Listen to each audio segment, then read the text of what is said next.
back to Chapter 7 of the Big Picture Ag Read Your Crop Story series. We're out here today. We're past pollination. We've been in a lot of fields the last couple weeks looking at a lot of things. You can see this particular field that I'm watching, a lot of green. The moisture level's good. We have endured a lot of heat. In the last, looking at the GDD charts, we're at about 2,250 GDDs. So we're moving along. The challenging thing, scary thing is, in the last 3 weeks, we have not had a single night that was below 67 degrees. And over 2 weeks of that has been above 70 at night. So that's a little bit of a concern, but the corn seems to be holding on really well because of the moisture that we've had. So that's all good. We picked up a little over 8 inches in the last three or so weeks here in this field. So moisture should be pretty good. Certainly we can get out in the fields and start looking. There's a lot of really good looking ears in a lot of the fields. There are a few hiccups. We'll point out a few of those later on today, but this corn's moving along really well. It's starting to dent. When we break it open though, we can see that we're just now getting to about a quarter milk line. So this corn's still got a ways to go. So some things to think about. Keep an eye on some of these fields. There's still disease happening. We're at that time where it's easy to back off and say, well, the corn's just about made, it's starting to dent. But guys, this corn's got a lot of room to improve yet or to fall down. So don't give up yet. I've been seeing some things, disease, a lot of fungicide's been sprayed. Most fields still look good, but I have been in a couple that the southern rust, there's a lot of conversations about that. That's popping up, and there's still some places I'm finding rust, whether it's breaking depending on the timing of when the fungicide was applied, or maybe it's a place where the fungicide hasn't been put down yet. Guys, we've still got 3 weeks or more for this corn to finish. If you're seeing a lot of southern rust, you might want to talk to a local agronomist and see if you've still got time that you might need to still protect this crop a little bit. So from there, we're going to jump into the office and we'll look at a few things. I've got a few photos I want to share and some of the other things, but certainly appreciate you being here, and let's get to it. So we'll start out and we'll talk a little bit about this particular field I walked into. The rust had really exploded in parts of this field. I'm not sure if it had been an area maybe that got missed with an application. I'm hoping, but the rust was pretty severe in here. You can see, especially on the leaves here, there's quite a bit of rust happening. Predominantly, it was in the lower parts of the canopy.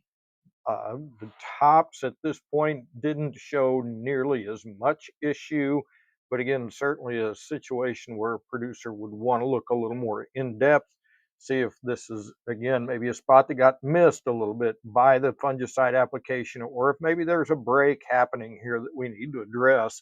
But certainly, I think this is a level that needs some addressing. So 2 weeks ago, our conversation revolved around the wrap tassel challenges that some hybrids were finding. Lately, there's been conversations about challenges with too much wet weather, damp mornings, foggy mornings that prevented the pollen shed from being effective in getting to the silks to pollinate some of these ears. And whether it's one or the other challenge that we're seeing here, this is some evidence, and this is pretty widespread. I'm seeing some of this in a lot of parts of my region. Not every field, of course, but there is some of it out there. And it would be good to get into your field, take a look, see what you've got going on. If you've got some of these kind of challenges, it's still early enough. We can look back and try to understand what challenges gave us these kinds of results. Can't do anything about them today, but it sure is good to know. And there's certainly still time to be digging plants. I practically never stop that until we get past black layer.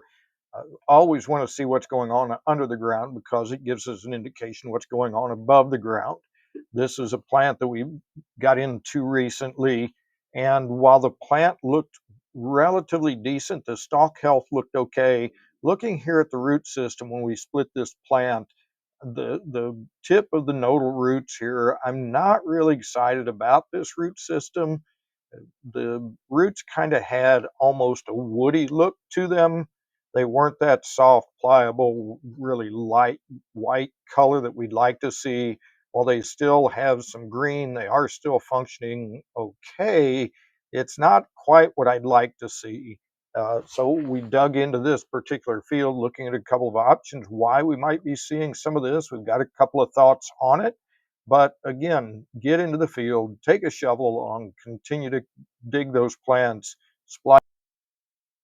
We're going to take a quick look at a soybean here today. This one you can see, while I didn't dig him, you can see there's quite a few nodules getting started or continuing to form there on the root system.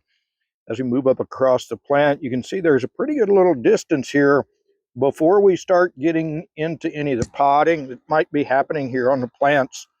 So there are a few branches down at the bottom, but as we move up through here, you can see they don't necessarily have a lot of pods on them right now.